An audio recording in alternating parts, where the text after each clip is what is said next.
Bonjour à tous. Merci de participer à ce webinaire consacré au télétravail. Vous savez que la crise sanitaire a évidemment beaucoup généralisé le télétravail en créant une expérimentation à grande échelle de ce mode d'organisation du travail.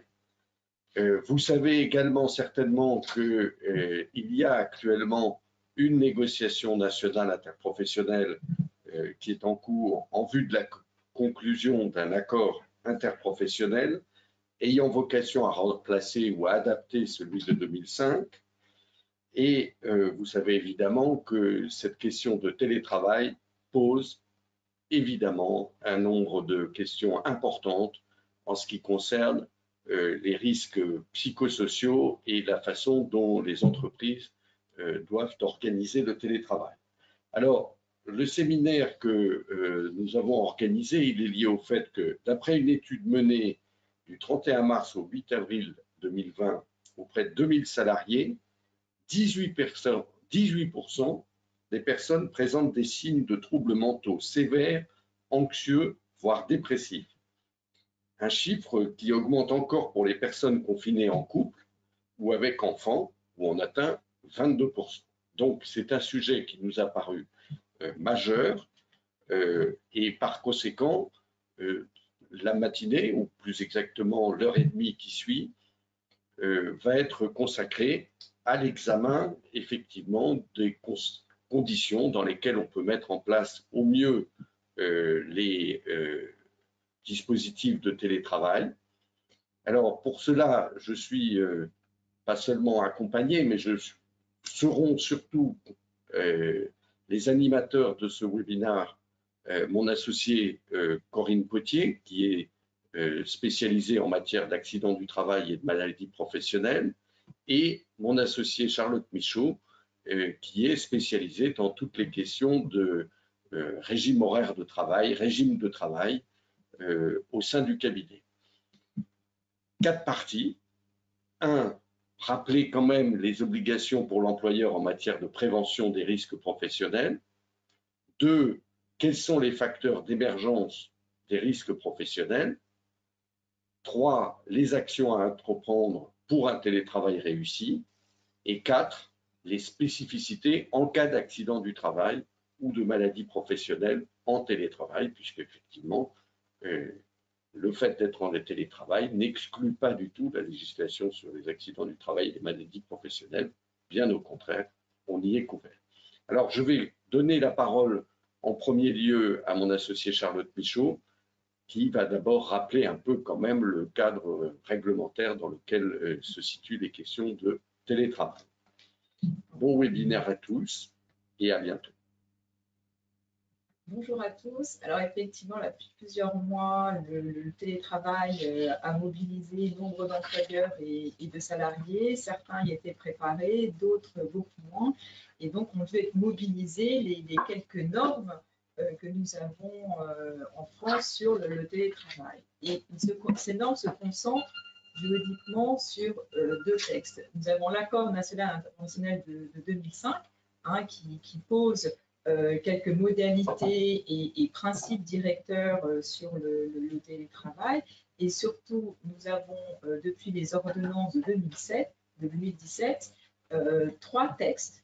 Le télétravail dans le Code du travail se concentre sur 3 textes qui définissent le télétravail et donnent les principes directeurs pour la mise en place de ce télétravail.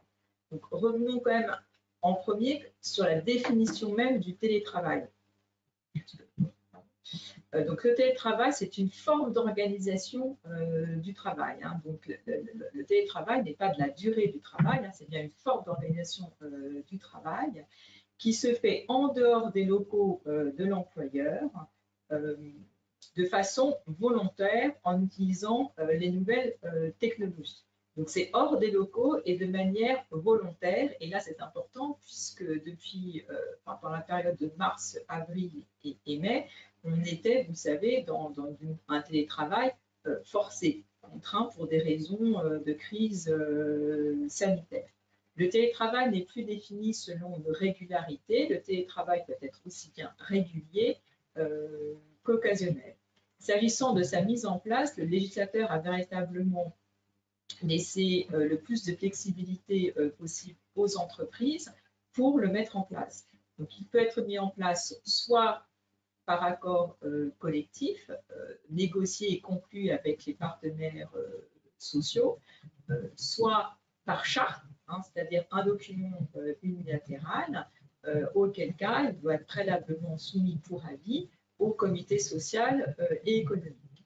Mais il est également prévu l'hypothèse qui est pas si rare que ça, de celle où il n'y a ni accord ni charte, où là le législateur prévoit cette possibilité d'un simple accord entre l'employeur et le salarié qui peut être formalisé par tout moyen, par exemple par email. Ce qui importe, c'est qu'on est sur vraiment une définition d'un télétravail volontaire, c'est-à-dire une double acceptation, aussi bien de l'employeur que du salarié. Au niveau du contenu, également, hein, on le verra, les actes qui forment ce télétravail, qui posent ce télétravail, ont des clauses obligatoires, mais qui sont concentrées véritablement sur un minimum. Et on va le voir avec la crise sanitaire et presque une généralisation du télétravail, il va falloir mobiliser d'autres aspects que ces mentions obligatoires. Alors, avec la crise sanitaire, hein, nous étions dans une circonstance vraiment véritablement exceptionnelle. Et là, d'ores et déjà, le Code du travail prévoyait la possibilité pour l'employeur d'imposer le télétravail. Hein. On se souvient, il y a quelques années, il y avait la crise de la grippe aviaire et qui avait donc mobilisé également le télétravail, mais dans une toute autre ampleur que celle qu'on connaît depuis mars dernier. Et là, il n'y a aucun formalisme particulier qui était imposé. Hein. L'employeur pouvait imposer tout simplement le télétravail pour répondre à une préoccupation sanitaire. D'ailleurs, ça avait été rappelé par le ministère du Travail lors des protocoles, des premiers protocoles de déconfinement, où le télétravail était véritablement la règle impérative. Donc, on est passé d'un télétravail qui repose sur une double acceptation à celui beaucoup plus contraint, forcé pour des raisons sanitaires. Les premiers bilans qu'on a pu avoir à l'issue de son confinement sont intéressants puisque ça a permis de démontrer pour certains que le télétravail était possible, pour d'autres qu'il fallait l'améliorer. Et beaucoup d'entreprises ont saisi cette expérience forcée pour mener une réflexion sur le télétravail, sur ce nouveau mode d'organisation du travail, voire certaines l'ont généralisé. Alors maintenant, plus précisément, nous avons un reconfinement depuis le 30 octobre dernier. Et là, ça a mobilisé à nouveau toutes les interrogations pour les employeurs et les salariés suite aux déclarations du ministère du Travail. Puisque dans ce protocole sanitaire, il était mis clairement que le télétravail devenait la règle. Et plus encore, le télétravail devait être porté à 100% pour les salariés qui peuvent effectuer l'ensemble de leurs tâches à distance, c'est-à-dire du lundi au vendredi en télétravail, sans qu'il n'y ait de possibilité de se rendre sur le lieu habituel d'exercice du travail. Évidemment, ça a suscité énormément de questions, puisque le télétravail à 100%, et on l'avait vu dans les sondages qui ont été faits cet été, ce télétravail à 100% a généré quand même un niveau de stress, voire de risques psychosociaux, on va en parler, où du télétravail à 100%, c'est l'isolement, c'est des problématiques de proximité avec le management, c'est une problématique de non-maîtrise pour certains de la charge de travail, c'est également des difficultés en termes de connexion et de déconnexion. Donc le 100% n'a pas été compris. D'autant moins n'a pas été compris que dans le même temps, les entreprises étaient malgré tout invitées, encouragées à maintenir leur activité. Et ces principes de télétravail à 100% ont été sans ambiguïté repris dès le 3 novembre dans une instruction de la DGT invitée à contrôler les entreprises pour s'assurer que le télétravail à 100% était effectivement mis en œuvre lorsque cela était possible. Alors, la question, est-ce que le télétravail est véritablement obligatoire? L'employeur doit-il mettre en place le télétravail pour toutes les fonctions qu'il impose? Alors, évidemment, ça a posé la question de la valeur juridique de ce protocole. Il ne s'agit pas d'un texte de loi, il ne s'agit pas d'un décret. Et le Conseil d'État, dans une ordonnance récente du 19 octobre 2020, a clairement retenu que le protocole sanitaire retenu par le gouvernement constitue un ensemble de recommandations pour la déclinaison matérielle de l'obligation de sécurité dans le cadre de l'épidémie Covid-19. Donc, ce n'est pas tant une obligation, mais une recommandation. Donc, ce protocole n'est pas obligatoire. Le télétravail n'est pas une obligation légale. Dans le même temps, nous avons le ministère du Travail qui, pour aider les entreprises à mieux s'approprier ces nouvelles normes, ces nouvelles recommandations et protocoles dans une optique sanitaire, a posé la question de la mise en place est-elle une obligation? Il répond oui, ce qui à nouveau a suscité nombre d'interrogations et problématiques pour les entreprises. Dès que les activités le permettent, que faut-il entendre par activité qui le permettent? Ce n'est qu'exceptionnel que ce télétravail doit être généralisé à 100%. Et encore, dans la mise à jour récente du 17 novembre, ce sont les mêmes termes que le protocole qui sont repris par le ministère du Travail dans ses questions-réponses. L'employeur peut-il me refuser le télétravail? Cela dépend des activités, nous répond le ministère. Là encore, on a un vrai rôle. Le ministère est vraiment dans un équilibre incertain. On ne sait pas si c'est oui, on ne sait pas si c'est non. Que doit faire l'employeur pour répondre à ce protocole sanitaire? Et c'est là qu'il faut véritablement comprendre où est l'enjeu. L'enjeu n'est pas d'imposer le télétravail, mais de mettre en place le télétravail pour répondre à un enjeu de sécurité sanitaire, à un enjeu de protection de la santé et de la sécurité des travailleurs. Donc le télétravail est constitue une mesure de prévention des risques. Donc le fait de ne pas mettre en place le télétravail, on le voit en prenant les textes aussi bien le protocole que le code du travail, le fait de ne pas mettre en place n'est pas sanctionné en soi. Je n'ai pas de sanction prévue par le protocole, je n'ai pas de sanction prévue par le code du travail.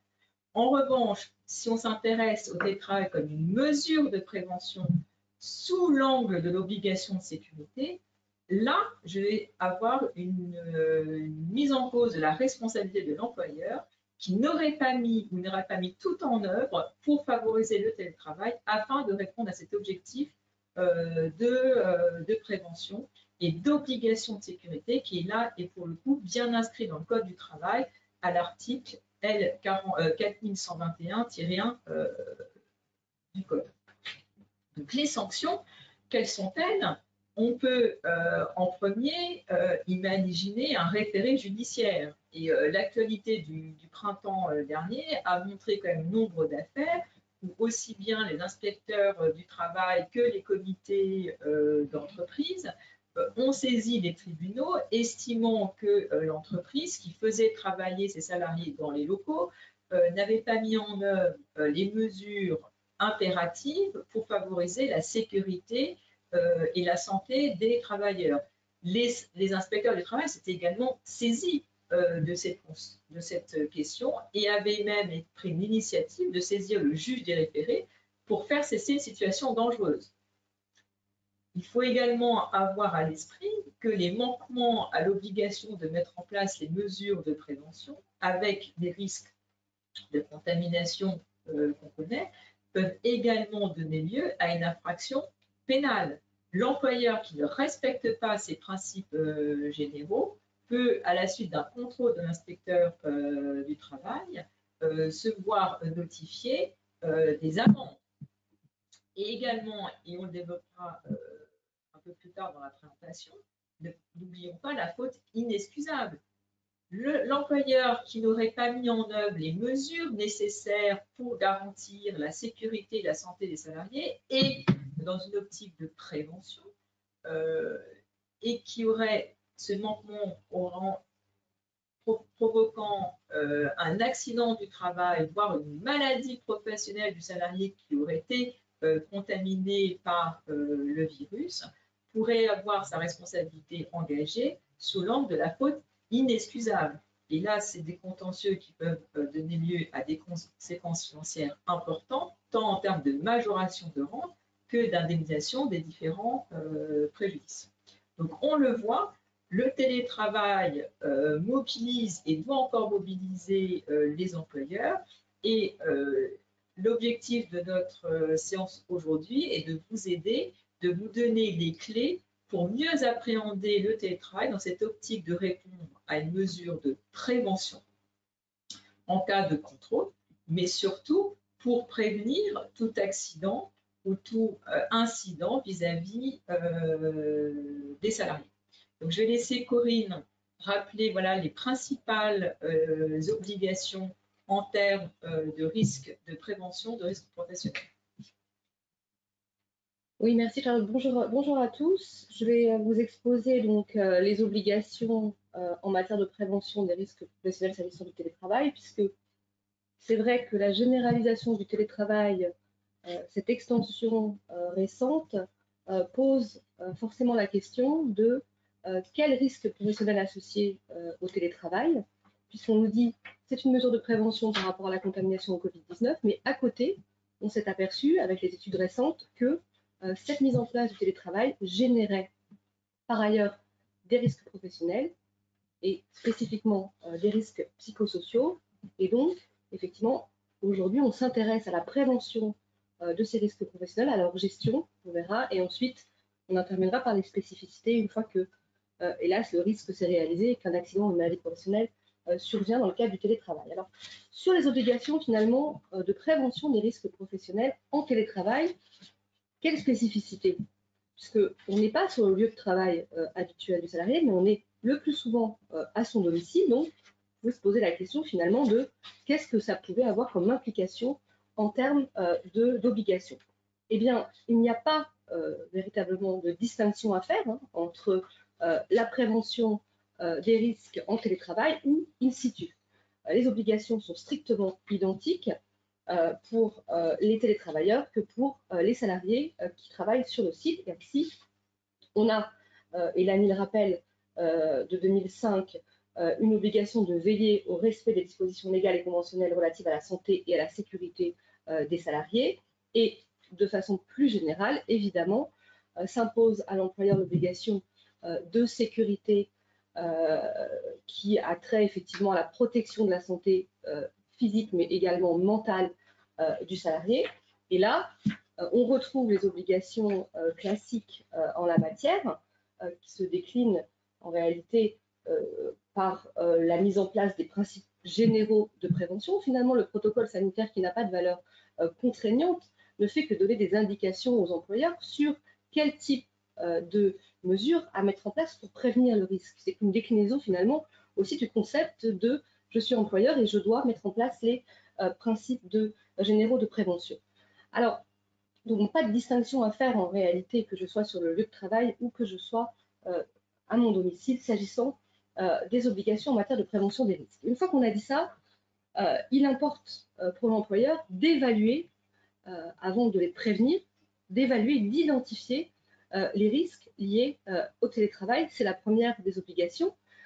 Cette évaluation des risques, évidemment, elle est à la charge de l'employeur, qui s'associe les acteurs de la prévention, qui sont la médecine du travail, qui sont évidemment le CSE, afin d'avoir une analyse fine par rapport à son activité des risques. Et là, on parle du télétravail. Et effectivement, le télétravail, de la même façon, doit répondre à cet impératif d'identification des facteurs de risque professionnels qui sont potentiellement générés par les situations de télétravail qu'il soit effectivement à 100% ou qu'on soit dans un télétravail non exceptionnel régulier, qui peut occasionner aussi certains facteurs de risque professionnel.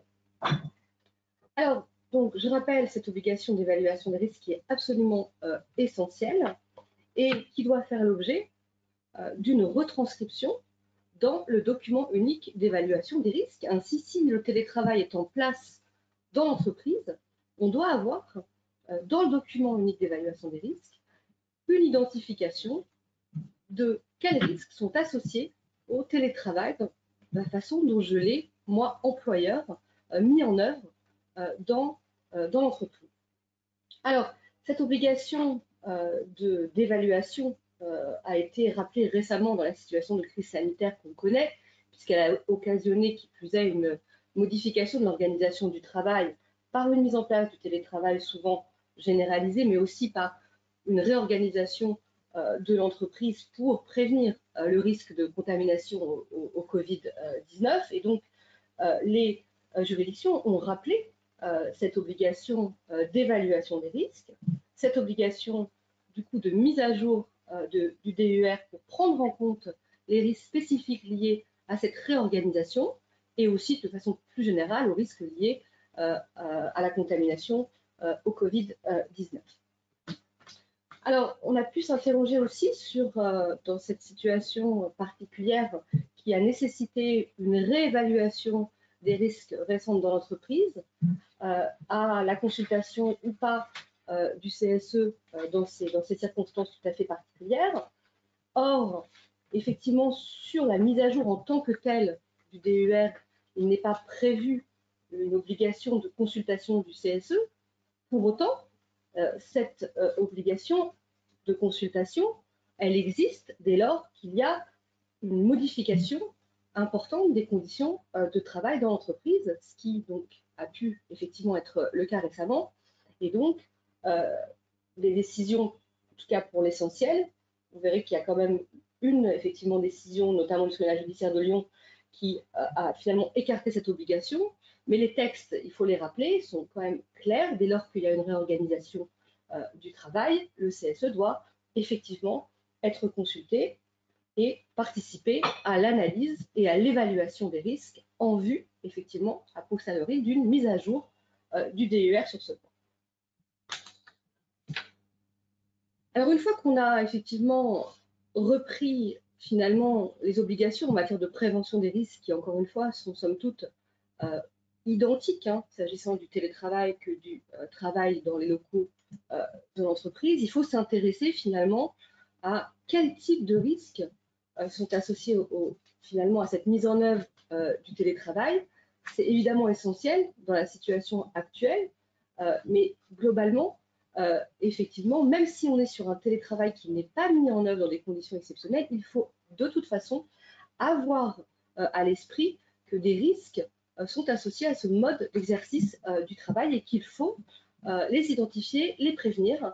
Et c'est pourquoi on a tenté d'identifier finalement quels types de risques peuvent être précisément associés au télétravail. Alors, le premier risque du professionnel, c'est des risques finalement liés à l'exécution du travail dans un bureau, proche effectivement de ce qu'on retrouve dans les locaux de l'entreprise, sauf que la différence notable, c'est que l'employeur n'a pas de contrôle sur le domicile du salarié, et donc effectivement les conditions d'ergonomie du poste de travail, etc., sont quand même à la charge du salarié.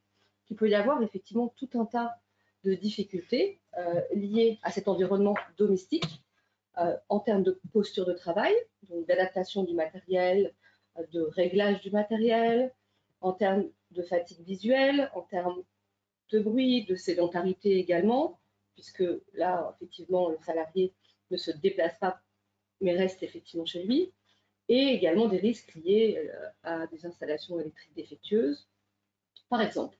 Donc, ce type de risques, on va le voir, effectivement, sont de nature à occasionner certaines pathologies, notamment les troubles musculo-squelettiques, on y reviendra. Mais finalement, le principal risque lié au télétravail qui a donné lieu à ces statistiques récentes sur les conséquences potentiellement délétères d'un télétravail, notamment un télétravail à 100% dans des conditions telles qu'on a pu les connaître récemment, c'est-à-dire imposées avec un entourage familial peut-être présent, etc., ont révélé effectivement, ont mis en lumière les risques psychosociaux qui sont associés potentiellement au télétravail, même un télétravail régulier.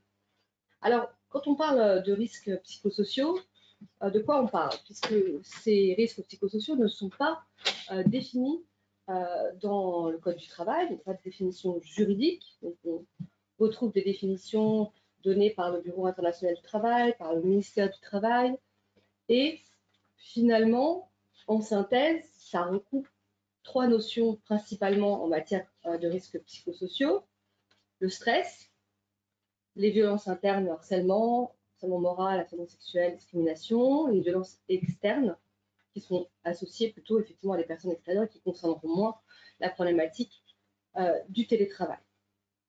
Alors, ces risques psychosociaux sont de nature à engendrer des conséquences sur la santé des télétravailleurs, des conséquences en termes d'atteinte psychique qui sont l'anxiété, la dépression, l'épuisement professionnel ou burn-out, des conduites addictives et également des atteintes physiques comme des troubles du sommeil, des douleurs, des tensions musculaires, des affections dermatologiques. Alors, quand on parle de risques psychosociaux, il faut s'intéresser aux conditions dans lesquelles peuvent survenir ces risques psychosociaux en situation de télétravail. Qu'est-ce qui finalement est de nature à les faire naître, ces situations, ces risques psychosociaux, s'agissant du télétravailleur? Alors, première situation, premier facteur d'émergence des RPS, c'est la relation de travail à distance. Et c'est la première difficulté, surtout si le télétravailleur revient très peu dans les locaux de l'entreprise. Cette relation à distance, finalement, elle peut nuire surtout à la communication entre le télétravailleur, on le verra, le manager et les autres salariés. C'est potentiellement un risque de rupture avec le collectif de travail, de perte du sentiment d'appartenance donc à l'entreprise, et ça peut effectivement tendre à augmenter le sentiment d'isolement du télétravailleur. Alors, vis-à-vis des autres salariés, cette problématique de relation à distance, elle peut aussi faire émerger des tensions entre le télétravailleur et les autres salariés de l'entreprise, le sentiment peut-être d'être un peu exclu, de ne pas bénéficier des mêmes informations que les autres salariés qui sont dans l'entreprise, des sentiments aussi d'inégalité entre les télétravailleurs et ceux qui éventuellement ne seraient pas éligibles.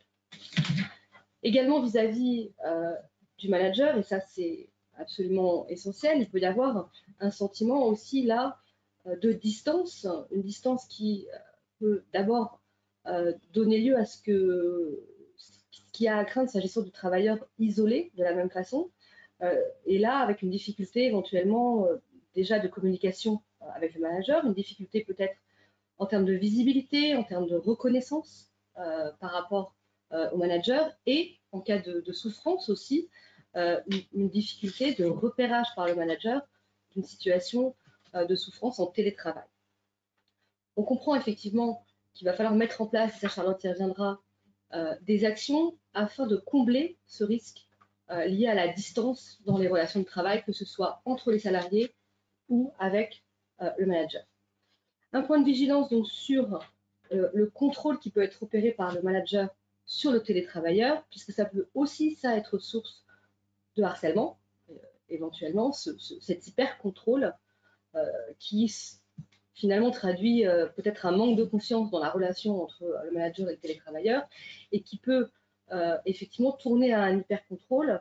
Et ça, la CNIL nous dit, attention, il y a certaines pratiques à exclure, et on a notamment un avis de la CNIL, là, très récent, du 12 novembre 2020, qui rappelle qu'on ne peut pas, par exemple, obliger le télétravailleur à laisser son ordinateur et son écran allumé pour que le manager puisse vérifier que le télétravailleur est bien derrière son ordinateur afin d'accomplir sa prestation de travail. Et on comprend effectivement qu'il faut être attentif à ce que effectivement la relation se repose aussi sur la confiance et que le contrôle ne soit pas trop intrusif s'agissant du temps.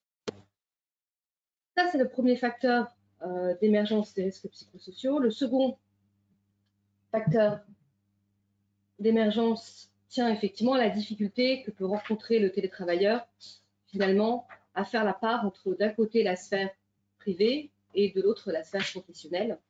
Et le risque d'empiètement, j'allais dire, il va dans les deux sens. C'est-à-dire qu'on peut avoir un risque d'empiètement finalement de la sphère professionnelle sur la sphère privée, c'est-à-dire que j'ai une difficulté, je vais étendre ma durée de travail, je vais me reconnecter le week-end, le soir, parce que finalement je me suis dit que j'avais peut-être dans la journée pas accompli exactement ce que je voulais faire parce que je m'étais permis peut-être une pause ou telle activité, que du coup je vais compenser à un autre moment nécessairement. Donc ça peut poser une vraie difficulté, aussi une difficulté finalement à gérer tout simplement cette frontière vis-à-vis de son entourage. C'est-à-dire, il peut y avoir des sollicitations qui sont des fois difficiles à gérer, sollicitations qui n'auraient pas eu lieu, évidemment, si je n'avais pas exécuté ma prestation de travail à mon domicile. Donc, il faut vraiment tendre à une séparation déjà physique à son domicile entre, si on peut, le télétravailleur, et je pense que les accords le prévoient souvent comme une condition d'avoir vraiment un lieu dédié à son activité professionnelle, à son domicile, afin déjà de permettre une séparation physique et ensuite s'astreindre à une séparation, on le verra, en termes de connexion pour éviter effectivement ce flou et d'avoir effectivement plus de frontières entre les deux, ce qui effectivement est un risque dès lors qu'on travaille à domicile. On a moins ce risque si on est dans du coworking, en télécentre, etc. Mais au domicile, effectivement, ce risque, évidemment, il est majoré. J'en terminerai par le dernier facteur, à mon sens, il s'agit d'émergence de risques psychosociaux en télétravail, qui est la gestion du temps de travail et de la charge de travail, puisque, évidemment, et ça, je pense que cette présentation peut-être le retranscrit pas totalement, le télétravail, c'est en principe avant tout un outil d'amélioration des conditions de travail du salarié. Mais, effectivement, on le voit, ça peut paradoxalement générer des situations de souffrance au travail. Et en principe, l'autonomie, la flexibilité qui est proposée aux télétravailleurs sont des conditions favorables d'exécution de sa prestation de travail. Mais pour autant, ça peut paradoxalement créer chez certains télétravailleurs des situations de stress liées à cette trop grande autonomie et des situations effectivement qui vont amplifier le risque finalement de mauvaise gestion du temps et de la charge de travail. Et on voit certaines études qui nous disent qu'effectivement, en moyenne, le télétravailleur va travailler en moyenne un peu plus de 4 heures par semaine par rapport à son temps de travail habituel. Donc ça a tendance effectivement à majorer le temps de travail et à générer des excès, des surconnexions. Et on verra effectivement à ce titre les actions à mener s'agissant de la prise en charge de ce risque de surconnexion professionnelle. Quelques chiffres qui illustrent, mais finalement sont aussi des chiffres qui doivent alerter s'agissant des salariés qui ne sont pas nécessairement en télétravail sur les risques de surconnexion, puisqu'on voit aujourd'hui que 84% des cas considèrent que les outils tels que les ordinateurs portables, téléphones mobiles et mails imposent des délais de réponse toujours plus courts et que c'est difficile dans ces conditions d'ailleurs de différencier la vie personnelle et professionnelle. Donc là, on voit ce risque de surconnexion, effectivement, de nature à générer une surcharge et de nature, in fine, à mettre en lumière une souffrance chez le télétravailleur. Alors, Charlotte va vous exposer, maintenant qu'on a fait un tableau des risques professionnels associés au télétravail, va vous exposer les pistes et les actions à mener afin de prévenir l'émergence des risques professionnels en situation de télétravail.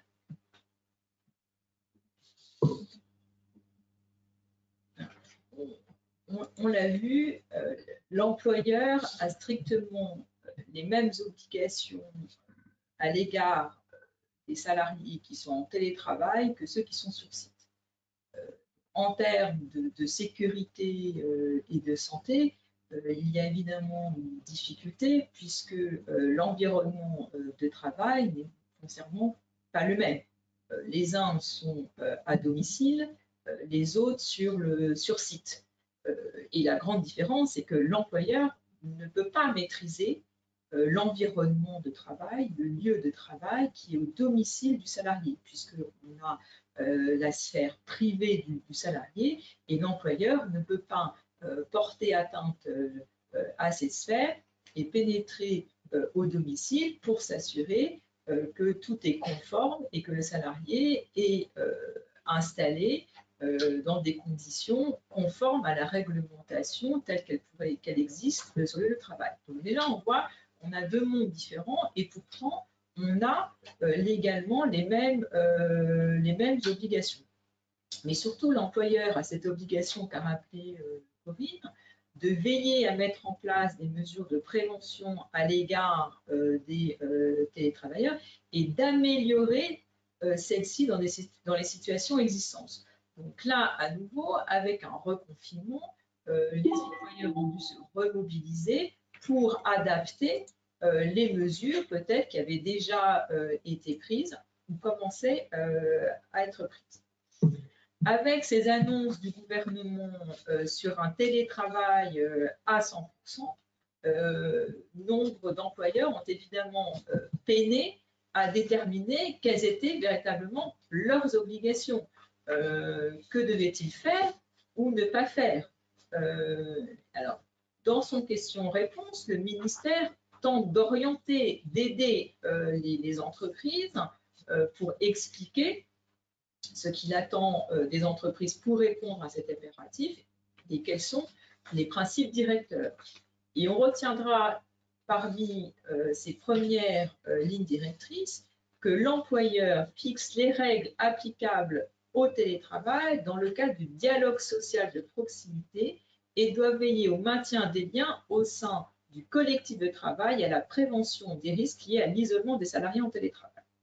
Donc il faut retenir deux choses. C'est favoriser le dialogue social. Mais là encore, il est évident que dans un contexte tel qu'on le vit aujourd'hui, avec du télétravail qui est devenu forcé pour nombre de salariés au printemps dernier, et les risques afférents au télétravail, il faut évidemment associer au plus les partenaires sociaux, le comité social économique, les commissions hygiène et sécurité, les organisations syndicales. Car le télétravail, certes, d'un point de vue juridique, on a plusieurs voies, comme on l'a vu, pour le mettre en place, soit par l'accord collectif, soit par la charte, mais charte qui est soumise à l'avis du comité social et économique. Donc le premier point, c'est effectivement définir les règles, en tout cas donner un cadre au télétravail pour que les règles soient lisibles, bien comprises, homogènes et surtout permettre à l'employeur d'apporter quand même une sécurité aux télétravailleurs et répondre aux obligations, aux recommandations du gouvernement dans le cadre du protocole sanitaire. Le deuxième grande question est effectivement, doit-on mettre en place un télétravail à 100% dès lors que les activités le permettent? Et là, l'interrogation est grande, puisque les dernières études de 10 novembre qui ont été menées sur la première semaine du reconfinement sont assez éclairantes, puisqu'on a quand même un nombre important de salariés qui déclarent avoir travaillé à 100% sur site, alors qu'ils estiment qu'une part non négligeable de leur activité pourrait être mise en télétravail. D'autres déclarent, pour ceux qui sont en télétravail à 100%, ne pas non plus être complètement satisfaits ou enjouer cette situation, puisque les sondages, les études qui ont été menées sur les derniers mois ont quand même mis en avant ce qu'a rappelé Corinne, qu'un télétravail 100% excessif peut créer des risques psychosociaux liés à l'isolement, au manque du maintien du lien collectif, au management à distance. voire même l'INRS qui, dans ses guides pour prévenir les risques en matière de télétravail, écrit explicitement qu'il faut éviter, dans la mesure du possible, du télétravail à temps complet. Donc de là, comment faire? Concrètement, il y a quand même une large marge de manœuvre qui est laissée aux entreprises pour organiser le télétravail, pour l'adapter à leur propre organisation, à leurs propres activités. Et on le voit que le Code du travail, comme on l'a dit tout à l'heure, contient que 3 textes sur le télétravail. 3 textes et notamment les mentions obligatoires qui doivent figurer dans les actes qui norment le télétravail au sein de l'entreprise. Soit l'accord collectif, soit la charte. Parmi ces mentions, et qui sont importantes dans le cadre pour appréhender la mise en place du télétravail en entreprise, on a parmi elles la première, les conditions de passage en télétravail, les modalités d'acceptation par le salarié, les modalités de contrôle du temps de travail, la détermination des plages horaires dans lesquelles l'employeur peut habituellement contacter le salarié en télétravail et les modalités d'accès des télétravailleurs handicapés. Donc on le voit, parmi ces mesures, il y a 3 qui vont essentiellement nous intéresser. Surtout les conditions de passage en télétravail, où il va s'agir de définir les salariés pour lesquels le télétravail est possible. Ce sont donc les activités télétravaillables, et c'est là où il y a eu débat et questionnement à la suite des annonces du gouvernement. L'autre point qui est également essentiel, ça va être de définir les modalités du contrôle du temps de travail, la charge de travail des télétravailleurs. Car même si on travaille à la maison, on est soumis aux mêmes obligations que le salarié qui est sur site. Une fois encore, le télétravail est un mode d'organisation du travail. Il ne met absolument pas en cause l'aménagement de la durée du travail et les obligations de l'employeur en termes de contrôle de la charge de travail, en termes de décompte du temps de travail, en termes d'obligation du respect des temps de repos, qu'ils soient quotidiens, hebdomadaires ou des temps de pause. Ce qui invite l'employeur à adapter et à mettre en place des dispositifs adaptés pour favoriser le contrôle du temps de travail et maîtriser donc potentiellement les risques associés à une surcharge de travail.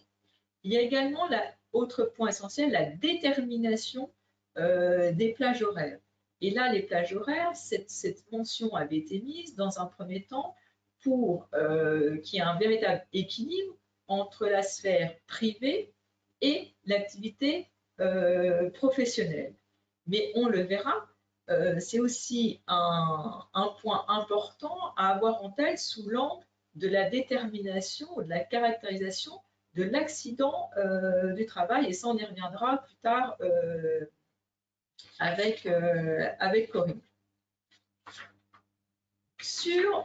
Donc l'enjeu premier, et par rapport aux dernières annonces du gouvernement, ça va de déterminer les salariés qui peuvent être mis en télétravail.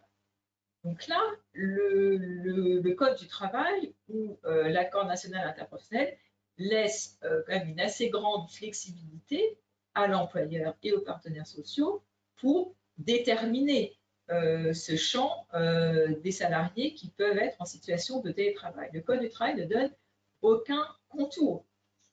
Généralement, on part du postulat de l'autonomie, c'est-à-dire qu'on va s'attacher aux activités professionnelles qui peuvent être exercées à distance dans de bonnes conditions, sans altération des prestations, ni désorganisation du service. Et d'une manière très générale, on retient la capacité d'autonomie des salariés, des fonctions, comme un facteur essentiels pour déterminer si le salarié peut, oui ou non, être mis en télétravail. Peuvent s'y ajouter d'autres conditions, ou en pratique, des accords ou les chartes peuvent mettre une condition d'ancienneté. Généralement, elle est courte, ça peut être 6 mois. D'autres retiennent 1 an, afin de s'assurer que le salarié a préalablement été bien intégré dans l'organisation, dans le lien de hiérarchie, et qu'il peut travailler à distance sans difficulté et qu'il maîtrise les outils et les procédures de l'entreprise. Également, certains ont pu intégrer une notion de temps, puisque l'objectif étant quand même de maintenir un lien collectif et d'éviter l'isolement. Ainsi, pour des salariés qui sont à temps partiel ou en petit temps partiel, le télétravail a pu être exclu, puisque peu présent dans l'entreprise ou pas présent dans l'entreprise, le télétravail aurait pu engendrer un manque de lien avec le collectif. Alors, dans l'actualité récente, se pose encore plus la notion de détermination de ce qui est télétravaillable ou pas, puisque le ministère, dans son question-réponse, nous dit que mon employeur peut-il me refuser le télétravail? Cela dépend des activités, donc, ce qui évidemment ne nous aide absolument pas à faire l'analyse de ce qui peut être télétravaillable ou pas, au regard de la recommandation forte de mettre les salariés en télétravail pendant cette période de confinement. Pour autant, il admet que tous les salariés, toutes les activités ne peuvent pas être mises en télétravail. Hein, donc et que c'est à l'accord collectif et à la charte de fixer les critères d'éligibilité au télétravail. En revanche, il donne une méthodologie, ou tente de donner une méthodologie pour, et au regard sans doute des éventuels contrôles de l'inspecteur du travail sur la mise en place du télétravail dans une optique de prévention de santé et de sécurité, en donnant quand même comme ligne directrice qu'il faut plus penser sur l'activité que sur le métier. Ainsi, il y a des fonctions qu'on peut imaginer comme étant non télétravaillables par principe, alors qu'elles peuvent contenir certaines activités, certaines tâches qui peuvent être télétravail. Donc, c'est vraiment une analyse approfondie à laquelle il faudrait se plier pour déterminer, pour les fonctions qu'on ne croyait pas télétravaillables, pour déterminer si oui ou non il n'y a pas eu 2, 3 tâches, activités qui pourraient être télétravaillées, et donc favoriser une période de télétravail toujours dans une optique de prévention de la santé et de la sécurité. Et là, le ministère donne donc quelques exemples qui sont plus ou moins intéressants, où par exemple, il peut s'agir parmi ces tâches qu'on peut isoler comme étant télétravaillables comparées aux tâches habituelles et prioritaires du salarié, renseigner le public, réaliser des enquêtes, faire le support informatique, gestion de dossiers, réalisation de supports de communication. Il donne un exemple, par exemple, d'un technicien de service de maintenance où certaines activités pourraient être identifiées, par exemple les activités de back-office, de suivi de réclamation ou encore l'organisation de partage des pratiques en visioconférence, etc. Ou traiter des dossiers en retard, développer des projets. Donc évidemment, sur le papier, cela semble parfaitement possible, mais ensuite, concrètement, en fonction de la charge de travail des salariés, mais également des moyens que l'entreprise peut mettre en place pour favoriser l'exécution de ces quelques tâches en télétravail, donc tout n'est pas aussi facile. Quoi qu'il en soit, d'une manière générale, et avant de revenir un peu plus sur la méthodologie, ce qu'il faut retenir dans les critères, même hors période de confinement, c'est qu'il faut retenir quand même des critères clairs pour qu'ils soient lisibles pour les salariés, compréhensibles, mais objectifs. Car on le sait, hein, et ça, le texte du Code du travail est clair, si l'employeur peut refuser, hors contexte qu'on connaît de confinement, le télétravail, il doit pouvoir motiver sa réponse. D'où l'intérêt de véritablement avoir des critères objectifs qui permettent, s'ils ne sont pas remplis, de refuser le télétravail aux salariés qu'ils demandent. Cela favorise également au sein d'une entreprise des pratiques homogènes, mais également une égalité de traitement pour éviter que les uns puissent être en télétravail alors que les autres qui exercent exactement les mêmes fonctions avec des moyens comparables et dans une situation comparable ne soient pas mis en télétravail. Alors plus sur la méthodologie de ce qui est télétravail viable ou pas, le ministère fait un repère sur 3 étapes. La première serait de lister donc les principales activités pour chaque fonction. C'est-à-dire de voir dans chaque fonction, est-ce que j'ai certaines activités, comme j'en ai parlé tout à l'heure, qui peuvent être télétravaillables ou pas. Voir s'il y a des activités prioritaires ou qui ont une valeur ajoutée plus forte en période de, notamment de reconfinement ou de préparer la sortie du confinement ou de sortie de crise. Le ministère donne par exemple comme exemple mise à jour de procédures ou de support de travail, veille de communication. Une fois que j'ai pu lister voilà, les activités, les fonctions qui peuvent être télétravaillables, c'est évaluer dans une deuxième étape les freins ou les difficultés pour mettre en place ce télétravail auprès de ces activités. Alors, les freins au niveau de l'entreprise, du client et du salarié. Il peut s'agir de freins d'ordre technique, puisque l'accès, est-ce que l'entreprise peut offrir un accès à distance? Il peut s'agir également d'un frein lié à la qualité du réseau Internet, mais également de la confidentialité des données, puisque certains métiers, bien que techniquement télétravaillables, exige un accès à des données extrêmement confidentielles et que donc pour un impératif fort de sécurité, l'entreprise ne donne pas accès à ces données à distance, qui impose que le salarié soit sur site et non en télétravail.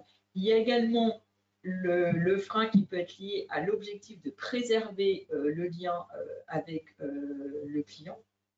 Donc, c'est identifier tous ces freins techniques, commerciaux, relationnels, qui font que même si on pourrait envisager une activité télétravaillable, elle ne pourrait pas. Ensuite, dans une troisième étape, c'est identifier les moyens et conditions pour lever ces difficultés.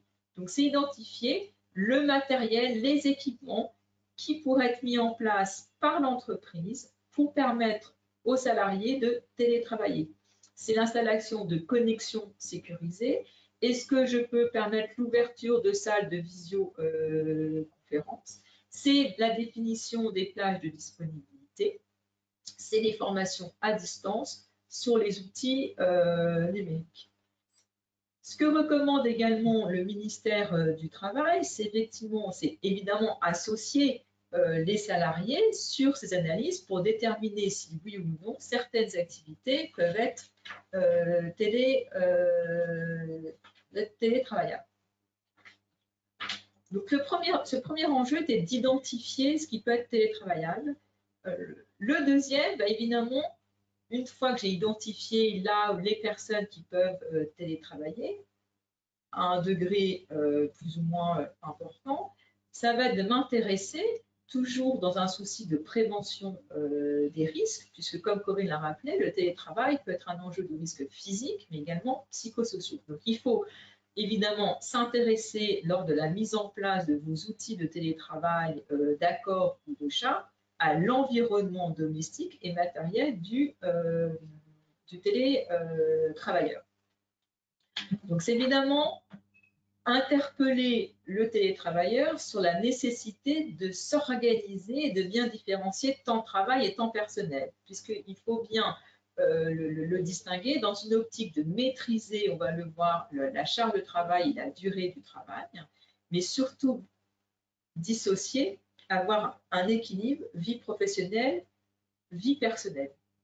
C'est l'intérêt également de rappeler que pour avoir un espace conforme et le plus satisfaisant pour télétravailler, c'est rappeler aux télétravailleurs, dans la mesure du possible, d'avoir un espace dédié, un espace calme pour pouvoir télétravailler et ne pas être dérangé par les tiers qui sont dans cette sphère familiale, personnelle.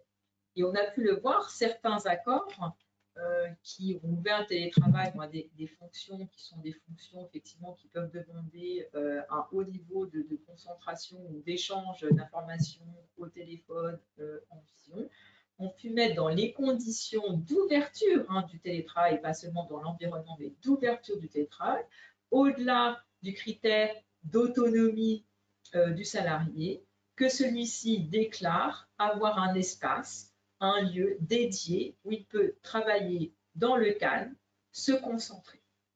C'est quelque chose qui peut être envisagé. C'est évidemment pas une obligation qui est prescrite par le Code du travail ou l'accord national professionnel, mais pour certaines fonctions, c'est effectivement une option de mettre dans les critères d'ouverture du télétravail.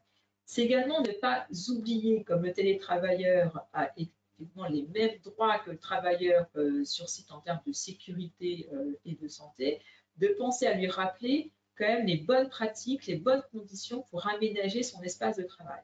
Donc c'est évidemment le mobilier, l'espace dédié, l'équipement, c'est faire attention à l'ergonomie, sans oublier le travail sur écran, puisque le télétravail va mobiliser beaucoup le travail sur écran avec les visioconférences, etc. Donc bien insister sur les bonnes pratiques pour l'utilisation des écrans et prévenir les risques liés justement aux risques physiques liés aux écrans de visualisation. C'est également adapter, puisque l'employeur a cette obligation d'adapter les mesures aux situations. Donc c'est adapter dans la mesure du possible les mesures aux surfaces, au nombre de travailleurs qui sont sur le lieu de travail qui est le domicile. Alors, certains accords ou chartes ont pu prévoir également des visites au domicile du salarié pour s'assurer qu'il était dans un environnement conforme et dans de bonnes conditions. Mais là, attention, on est dans une sphère privée et l'employeur ne peut pas visiter ou pénétrer dans le domicile du salarié sans son accord. D'autres ont pu effectivement prévoir cette possibilité pour les représentants du personnel dans le souci de s'assurer que l'environnement de télétravail est conforme, qu'ils puissent opérer une visite au domicile du salarié. Là encore, son accord est requis. Également, on parlait beaucoup de l'installation. Le domicile n'a pas les mêmes obligations que l'employeur sur le lieu de travail en termes d'incendie, en termes électriques, en termes d'aménagement sanitaire, etc. Malgré tout, l'employeur doit être soucieux de s'assurer de la conformité du lieu de télétravail, qui est habituellement et couramment le domicile. Il est donc courant dans les accords ou les chartes que l'employeur, et c'est la solution qui a le mérite d'être simple, de demander au télétravail pour ouvrir le télétravail, fournisse une attestation sur l'honneur comme quoi son installation technique et électrique est conforme. Également qu'il fournisse une assurance multirisque habitation. Certains accords ou chartes vont plus loin puisqu'ils demandent un certificat de conformité technique, donc ce qui appelle la venue de professionnels pour un diagnostic, évidemment aux frais de l'employeur et avec l'accord du salarié, puisque un tiers va venir à son domicile. L'autre enjeu va être évidemment les outils informatiques, puisque sans outils informatiques, sans nouvelles technologies, il n'y a pas de télétravail, c'est la définition même du télétravail. Et là, c'est un enjeu également majeur, puisqu'il faut évidemment s'assurer de la complétude et de la qualité des outils mis à disposition du télétravailleur. Beaucoup de gêne ou d'anxiété, de stress ont pu émerger parce que les outils n'étaient pas suffisants ou n'étaient pas suffisamment puissants, ce qui ralentissait le travail du télétravailleur et donc générait un niveau de stress et de fatigue et donc peut générer des risques psychosociaux. C'est mettre en place les outils, mais former sur ces outils, permettre aux salariés de bien les maîtriser afin d'avoir une utilisation la plus optimum possible. C'est effectivement s'assurer également de l'existence d'un support informatique et donc de mobiliser le support informatique pour assister les télétravailleurs. Et là se pose la question, mais est-ce que l'employeur a l'obligation de fournir l'équipement informatique? Le Code du travail ne l'impose pas. Mais il est évident que dans la grande majorité des cas, l'employeur fournit le matériel informatique aux télétravailleurs. Il est relativement rare que ce soit du matériel personnel, mais ça peut arriver. Si c'est l'employeur qui a l'initiative du télétravail, il est évident que le salarié pourrait refuser d'utiliser son matériel personnel pour des besoins professionnels. Inversement, si le salarié est à l'initiative du télétravail et que l'employeur n'a pas d'équipement à mettre à disposition, ça peut être un motif de refus. Également, porter une attention lorsque le salarié achète du matériel pour des besoins professionnels, faire attention aux modalités éventuelles de remboursement, puisqu'il y aura un impact au niveau de l'analyse des frais professionnels, de ce qui peut être non chargé ou chargé au regard des cotisations sociales.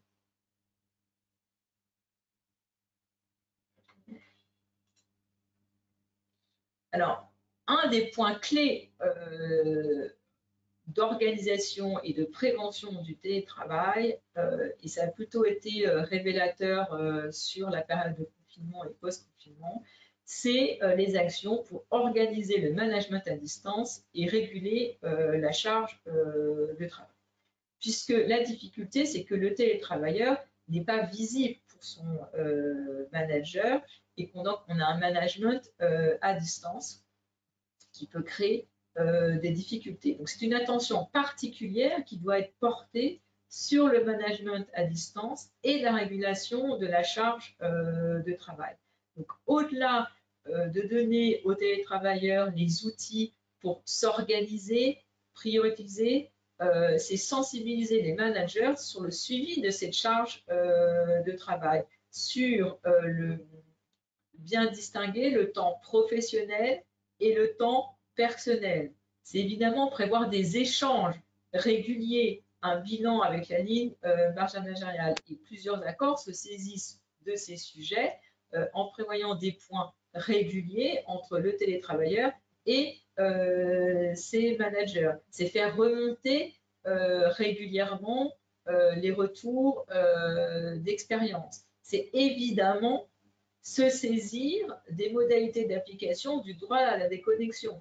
Donc, ce n'est pas uniquement l'accord sur le télétravail qui doit être mobilisé, mais éventuellement vos accords ou vos chartes sur le droit à la déconnexion, puisque les bonnes pratiques, les principes directeurs qui sont dans ces chartes ou ces accords vont guider le télétravailleur pour mieux maîtriser son temps de travail et sa charge de travail, mieux maîtriser et respecter ses temps de repos, et ainsi favoriser la santé et la sécurité et éviter les risques psychosociaux qui peuvent naître d'une trop forte connexion, d'une hyper-connexion liée à la distanciation avec son management.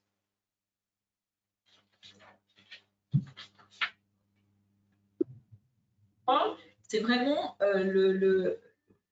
un autre point important qui fait partie des mentions obligatoires lorsqu'on met en place le télétravail par accord ou par charte, c'est les modalités de gestion de la durée du travail. Et là, il faut bien avoir en tête que la durée du travail, les aménagements qui sont en vigueur auprès du salarié ne changent pas avec le télétravail. L'employeur a strictement les mêmes obligations en termes de contrôle et de décompte que le travailleur soit sur site ou hors site.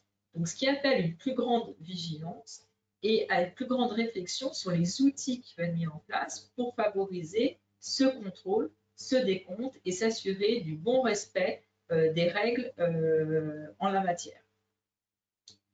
C'est définir les jours travaillés. C'est également définir les plages horaires de disponibilité dans l'optique de respecter l'espace vie privée, vie professionnelle. C'est également donner toutes les bonnes pratiques aux salariés, aux télétravailleurs, via des notes, des chartes, pour l'accompagner et appréhender la charge de travail avec l'accompagnement et le suivi des managers. Et là, il ne faut pas oublier qu'il y a une obligation légale pour l'employeur d'assurer une fois par an un entretien avec le télétravailleur qui, notamment, a pour objet de porter sur cette organisation du travail et sur sa charge de travail. Donc, c'est un entretien à part qui peut parfaitement être fait en même temps que les entretiens professionnels ou l'entretien avec la charge de travail pour les forfaits jours. Pour ceux qui ne sont pas en forfait jour, c'est faire une attention particulière sur les horaires. Bien rappeler qu'il y a des horaires à respecter, qu'il s'agisse des horaires collectifs ou des horaires individualisés. Donc bien rappeler les règles et le cadre qui existent en la matière. Pour les forfaits jours, on a un peu plus de liberté, de flexibilité, puisque par définition, ils ne sont pas soumis à un horaire. Pour autant, je dois pouvoir prévoir des plages horaires de disponibilité. Et ça, dans une optique d'assurer un équilibre vie professionnelle, vie privée.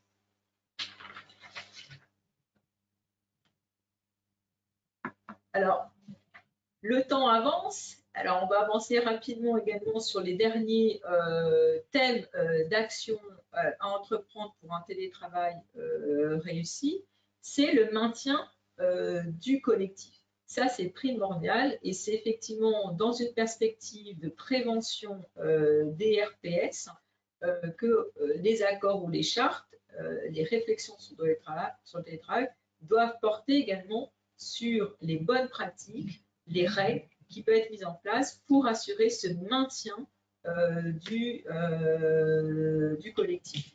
Donc, c'est aider les managers à questionner, contacter, suivre les équipes qui sont en télétravail. C'est prévenir les risques d'isolement, instaurer des rituels de communication, c'est rendre le télétravailleur visible. L'idée, c'est qu'il ne soit pas isolé par la distance, c'est le rendre visible, savoir qu'il télétravaille, savoir comment il télétravaille, et c'est communiquer. Donc là, chaque entreprise va avoir ses bonnes pratiques en fonction de ses outils, de ses équipes, mais c'est mettre en place, penser à ces bonnes pratiques pour maintenir, quoi qu'il en soit, un collectif et éviter au plus le risque d'isolement des télétravailleurs. Alors enfin, une des grandes questions qui a surgi ces derniers mois, c'est celle des frais, puisque télétravail massif, télétravail généralisé, quelles sont les obligations des entreprises sur les frais, les surcoûts éventuellement liés au télétravail. Ce qu'on retient bien, c'est qu'aujourd'hui, le Code du travail ne prévoit aucune obligation pour l'employeur de prise en charge. C'était une disposition qui existait il y a quelques années, mais qui a été supprimée dans le cadre de la réforme Macron en 2017. Mais pour autant, le télétravailleur a les mêmes droits que le travailleur sur site. Et il existe une obligation générale, qui est souvent rappelée, de prise en charge par l'employeur des frais exposés par le salarié dans l'exercice de ses fonctions. Il convient donc d'identifier les éventuels frais liés au télétravail, mais surtout de se saisir de ce sujet dans vos accords collectifs ou dans vos chartes. Certains accords ont pu le faire et prévoir par exemple des allocations forfaitaires pour intégrer la prise en charge d'éventuels coûts de communication, d'Internet, en prenant comme référence le barème fixé par l'URSSAF pour avoir une exonération de cette allocation forfaitaire. Voilà, donc on vous a donné quelques exemples d'accords. La majorité donc, se sert quand même du barème fixé par l'URSSAF. Il faut savoir qu'il y a une grille qui a été publiée il y a quelques années par la COS pour aider justement les employeurs à identifier ce qui pouvait être non assujetti aux cotisations sociales lorsqu'ils prenaient en charge une partie des frais liés au télétravail. Par exemple, sur tout le matériel informatique ou encore pour le télétravail important à 100%, s'il y avait une prise en charge, une quote-part d'électricité, de chauffage. Donc là, la COS a donné une grille de lecture au niveau de l'appréciation des exonérations en termes de cotisations sociales. Donc on le voit, c'est toute une série d'actions sur lesquelles doivent se pencher les entreprises pour un télétravail qui soit réussi dans de bonnes conditions, avec cette optique de prévenir les risques professionnels et le plus de prévenir les accidents du travail ou les maladies professionnelles, car comme va l'expliquer Corinne, le télétravailleur est sous la même réglementation que le travailleur en termes de présomption d'accident du travail, et pourtant il n'a pas le même environnement. Alors effectivement, s'agissant de la législation sur les risques professionnels, elle est applicable aux télétravailleurs. Comme je vous l'ai exposé, le télétravailleur peut effectivement présenter certaines atteintes psychiques suite effectivement à des situations de risques psychosociaux. Il peut également présenter des atteintes physiques. Le plus souvent, il s'agit des troubles musculo-squelettiques. Et ça, j'y reviendrai, effectivement, ça peut donner lieu à une prise en charge au titre des maladies professionnelles. Mais dans un premier temps, le risque également lié à l'accident du travail est couvert, j'allais dire, de la même façon en cas de télétravail, ou pratiquement de la même façon, en tous les cas, je vais y revenir. Puisque est prévu au Code du travail donc une présomption d'imputabilité de l'accident survenu en télétravail, et là, de nous dire que l'accident survenu sur le lieu où est exercé le télétravail pendant l'exercice de l'activité professionnelle du télétravailleur est présumé être un accident du travail. Donc on a bien une présomption simple de lien entre un accident qui serait pourtant survenu finalement dans le domicile, ou en tout cas dans un lieu qui n'est pas le lieu habituel de travail, qui ne sont pas les locaux de l'entreprise. On a quand même une présomption d'imputabilité d'un accident survenu en télétravail, j'allais dire, aux conditions de travail, au travail. Alors, cette présomption simple est mise en place et s'applique dès lors que les deux conditions suivantes sont satisfaites. La première tient au fait que l'accident est survenu sur le lieu de l'activité professionnelle, donc le lieu finalement d'exercice du télétravail. La seconde condition, il faut que l'accident soit survenu pendant l'exercice de l'activité professionnelle. J'y reviendrai. Première des conditions, c'est la survenance de l'accident sur le lieu d'exercice du télétravail. Et là, c'est très important d'avoir finalement prévu avec le salarié le lieu d'exercice du télétravail pour que, en tant qu'employeur, je puisse m'assurer que le télétravailleur exerce sa prestation dans de bonnes conditions, puisque en tant qu'employeur, j'ai bien cette obligation de sécurité à ma charge, que le risque d'accident du travail existe et que dès lors que l'accident du travail peut être pris en charge au titre de la législation professionnelle, il y a qui plus est en plus un risque de faute inexcusable derrière associé à toute prise en charge au titre d'un accident du travail ou d'une maladie professionnelle. Alors, s'agissant du lieu d'exercice du télétravail, il est donc essentiel qu'il puisse être prévu contractuellement avec donc, le salarié, qu'on puisse effectivement en amont s'entendre sur finalement le lieu d'exercice. Est-ce que ce sera le domicile privé du salarié exclusivement, éventuellement le domicile et sa résidence secondaire, un télécentre, etc. Le principe étant que si c'est le domicile du salarié, il faut évidemment que le salarié soit d'accord pour l'exercice d'un télétravail à son domicile privé. Et le principe étant également que le salarié est de toute façon libre de choisir son domicile privé. Alors, la question peut donc se poser finalement de l'exercice d'un télétravail, éventuellement depuis un autre lieu que le domicile.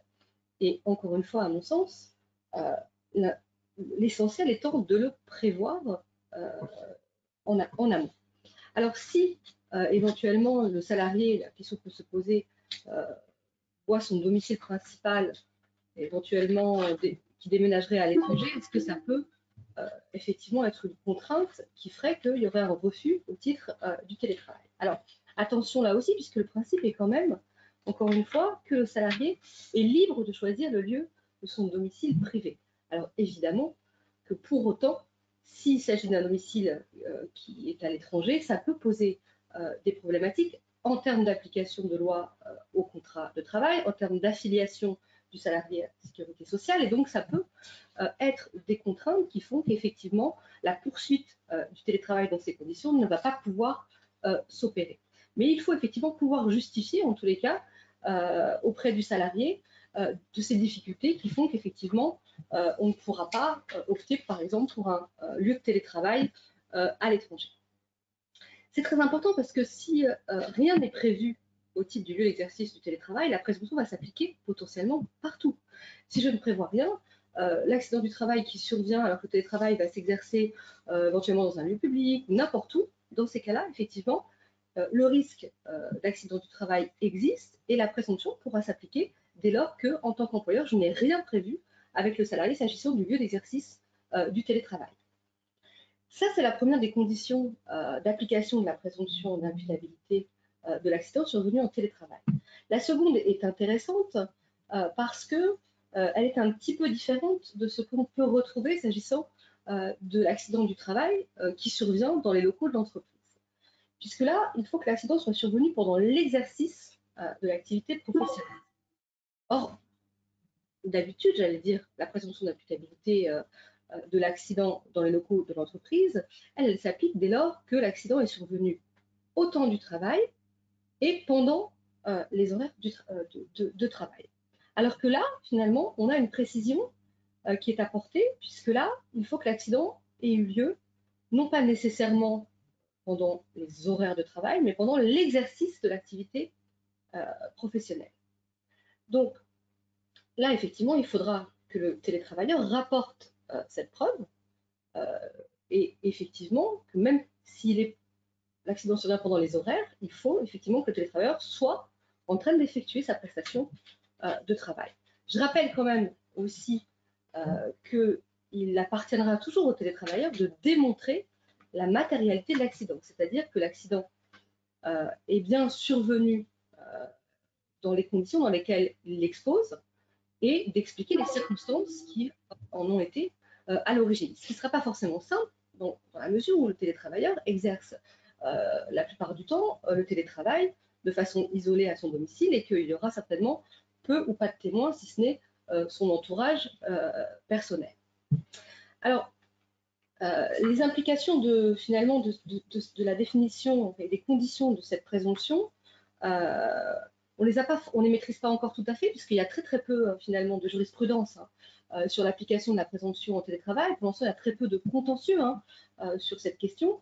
On peut supposer qu'avec l'extension de la généralisation du télétravail, ces contentieux vont surgir, et on pourrait tout à fait penser que cette mention de pendant l'exercice de l'activité professionnelle pourrait permettre une prise en charge de l'accident en dehors des horaires de travail, dès lors que le télétravailleur expliquera qu'il s'est reconnecté, qu'il était effectivement en train d'exercer une prestation de travail, pour autant qu'il n'était pas effectivement qu'il ne l'effectuait pas pendant ses horaires habituels. Par contre, à contrario aussi, et c'est intéressant, même s'il exerce, il est pendant ses horaires habituels de travail, selon le type d'accident qui est survenu, il faudra quand même qu'il arrive à rattacher cet accident à l'exercice de son activité professionnelle. Et là, on verra effectivement en termes de cohérence par rapport et en termes de type d'accident qu'on pourra ou pas écarter le lien entre finalement cet accident et l'exercice de son activité professionnelle. On peut faire un parallèle certainement avec la jurisprudence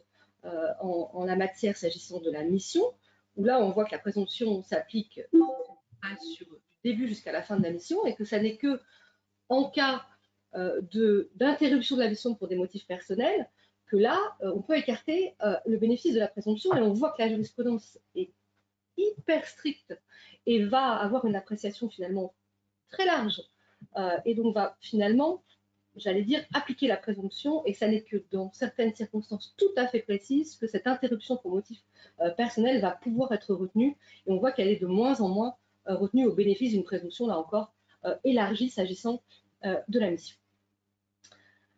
Alors, en pratique, est-ce qu'on a une distinction finalement à faire s'agissant des modalités pratiques de déclaration d'accident du travail pour un télétravailleur? Non, l'employeur est toujours tenu de déclarer cet accident à la CPM dans le délai de 48 heures à compter du moment de la date à laquelle le télétravailleur l'a informé de la survenance de l'accident. Même si les circonstances paraissent non démontrées, incohérentes, etc., l'employeur, il faut le rappeler, n'a pas à apprécier l'opportunité ou pas de régulariser cette déclaration d'accident dès lors qu'il est informé d'un accident par le télétravailleur. C'est à la CPAM d'estimer, après instruction contradictoire, si il y a lieu de prendre en charge cet accident au titre de la législation professionnelle. Je rappellerai quand même la possibilité pour l'employeur d'émettre des réserves motivées dans un délai qui est aujourd'hui de 10 jours francs à compter de la transmission de cette déclaration d'accident à la CPM. Et on voit que dans les situations de télétravail, évidemment, la légitimité des réserves sera d'autant plus évidente qu'on n'aura pas de témoins, qu'on aura des déclarations tardives, une constatation médicale tardive, puisque l'employeur n'est pas maître du tout du lieu de survenance de l'accident. Donc, ces réserves seront certainement opportunes dans de multiples situations.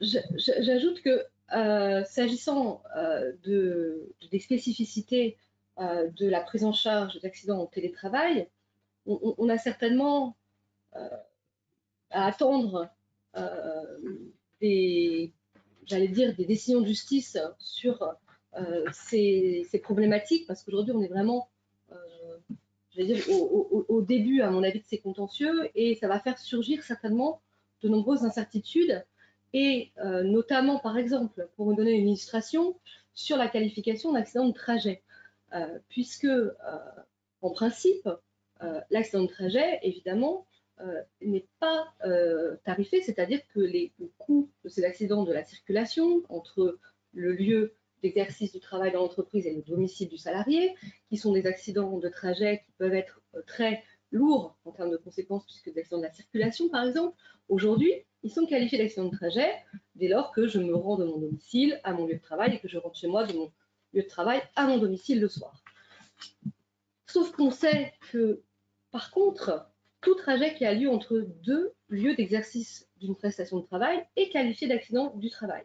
Si je me rends d'un établissement de l'entreprise A à un établissement de l'entreprise B, effectivement, ce trajet-là, par contre, il ne sera pas qualifié d'accident de trajet, mais bien d'accident du travail. D'où la question qui se pose est celle de finalement, quid, et ça le Code de la sécurité sociale ne répond pas à cette problématique, quid finalement de la qualification de l'accident qui est survenu entre mon domicile alors que je télétravaille et le lieu, les locaux de l'entreprise où je suis revenu dans la journée pour aller chercher un dossier éventuellement. Et ce trajet-là, on pourrait considérer qu'effectivement, on est entre deux lieux de travail et que la qualification retenue devrait être celle d'accident du travail. Alors, la question s'est posée et la Cour d'appel de Paris a déjà donné une première réponse, mais encore une fois, on a très très peu de décisions de justice sur ces sujets-là. Et pour l'instant, elle a maintenu la qualification d'accident de trajet dans cette situation, indiquant finalement que peu importe le fait que ce dernier ait travaillé à son domicile avant son départ. Donc, c'est une solution rassurante, mais pour autant, effectivement, à mon sens, la question sera certainement posée à nouveau, débattue à nouveau, et on verra si la Cour de cassation aura cette même position. Donc, on voit les incertitudes finalement aussi que génère l'application de la législation professionnelle dans une situation de télétravail. J'en terminerai sur la qualification de maladie professionnelle. Alors, on l'a vu, les risques professionnels du télétravailleur sont doubles. On a des risques physiques, qui sont finalement les risques d'exercice du télétravail en bureau, donc principalement des problématiques de posture, des problématiques articulaires, donc principalement la survenance de troubles musculo-squelettiques, qui là vont poser une difficulté dès lors que le télétravailleur effectivement explique que c'est ces conditions de travail en télétravail qui ont pu générer une exposition habituelle à un risque de cette sorte, parce que là, on est quand même face à un environnement domestique. Il appartiendra à la CPM donc d'analyser les conditions d'exercice au domicile du salarié, ce qui est quand même, encore une fois, à mon avis, source de difficultés. Et aussi, on pourra se poser la question finalement de, dès lors que moi, employeur, j'ai donné toutes les indications et que j'ai fourni les éléments suffisants pour que le salarié réponde aux exigences en matière d'ergonomie, de posture, etc. Si le salarié, lui, ne s'y est pas conformé, est-ce qu'on pourra quand même considérer que cet environnement de travail est susceptible de générer une maladie professionnelle à la charge de l'employeur? Donc, à mon sens, on a des problématiques de ce point de vue-là. Et sur les risques psychiques et les atteintes psychiques, là, par contre, on est sur classiquement la prise en charge de maladies hors tableau qui impose la saisine d'un comité régional de reconnaissance des maladies professionnelles qui, lui, également devra analyser, finalement, si les conditions d'exercice du télétravail sont de nature à avoir provoqué la maladie professionnelle en question, que ce soit une dépression, un burn-out, etc. Et si on a bien un lien direct et essentiel entre ces conditions de travail en télétravail et les atteintes psychiques présentées par le salarié.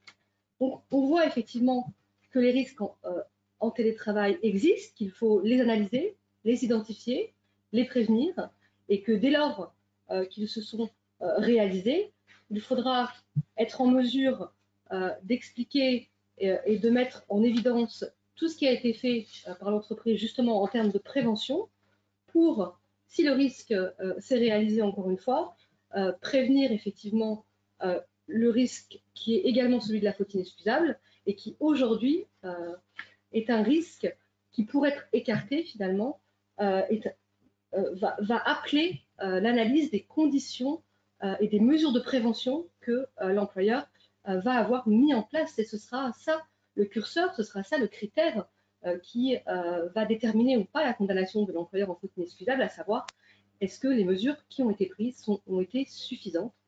Cette analyse-là qui effectivement est déterminante. Donc on voit l'intérêt de la prévention en amont, mais on voit aussi l'intérêt de la prévention en aval dès lors que le risque s'est réalisé. Et donc c'était effectivement l'objectif de cette intervention, de vous expliquer effectivement en télétravail comment gérer ces risques, comment les prévenir et effectivement dès lors que le risque s'est réalisé, comment le gérer. Je vais laisser Charlotte conclure cette présentation sur les négociations en cours par les partenaires sociaux. Alors, on le sait, le télétravail a commencé et continue sans doute comme être perçu comme aussi une opportunité pour beaucoup d'entreprises et d'employeurs, puisque ceux qui s'y ont inscrits depuis plusieurs années le mettaient dans une dynamique de qualité de vie au travail. C'était une demande des salariés, des aspirations, mais c'est également un mode d'organisation qui était flexible pour l'entreprise. Et on a vu avec le confinement, le déconfinement, le reconfinement, que le télétravail a aussi des enjeux, peut avoir des freins, mais que rien n'est véritablement impossible puisqu'il faut le construire.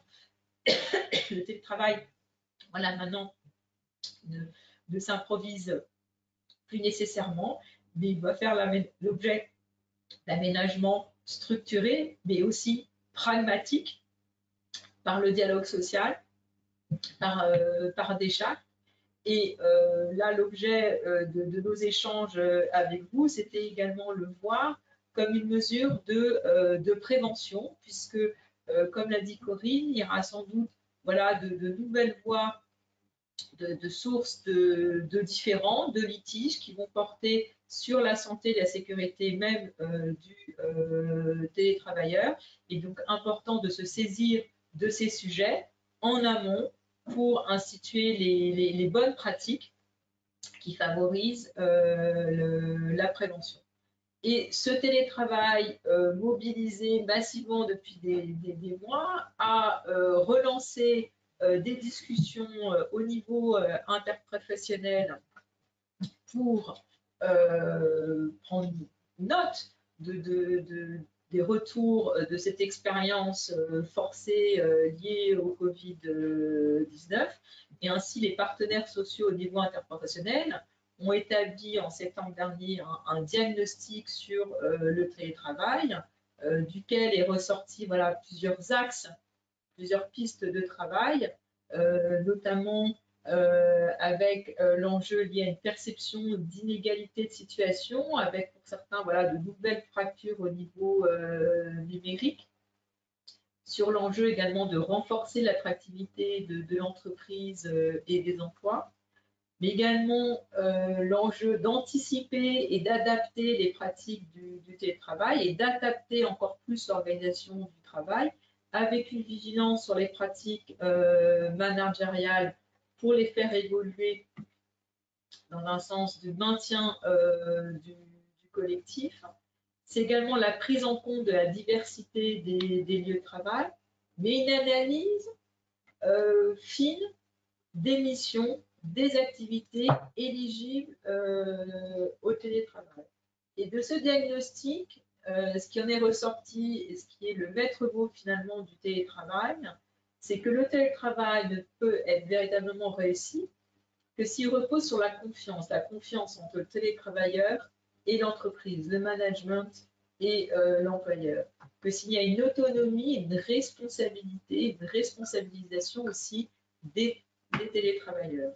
Et les partenaires sociaux sont actuellement en discussion pour proposer un nouveau texte, un accord sur le télétravail, sur des réflexions voilà, nourries de ce diagnostic. Pour le moment, l'issue n'est pas complètement certaine puisqu'il y a des points d'achoppement durs entre les syndicats et la fondation patronale. Déjà, sur l'optique de cet accord, il n'était pas tant question de poser de nouvelles normes, de nouvelles prescriptions, mais de rendre le cadre plus lisible pour les entreprises et plus lisible pour les télétravailleurs et donner un cadre de bonnes pratiques pour faciliter le télétravail et réussir le télétravail. Sur les points qu'on peut discuter, par exemple, c'est de savoir est-ce qu'il fallait donner ou pas une priorité à la négociation collective. La loi ne le prévoit pas. Des débats également portés sur la révision ou pas de la présomption d'accident du travail pour le télétravailleur. Le télétravailleur exécute son travail au même titre que le travailleur sur site. Donc, la position actuelle est le maintien de cette présomption.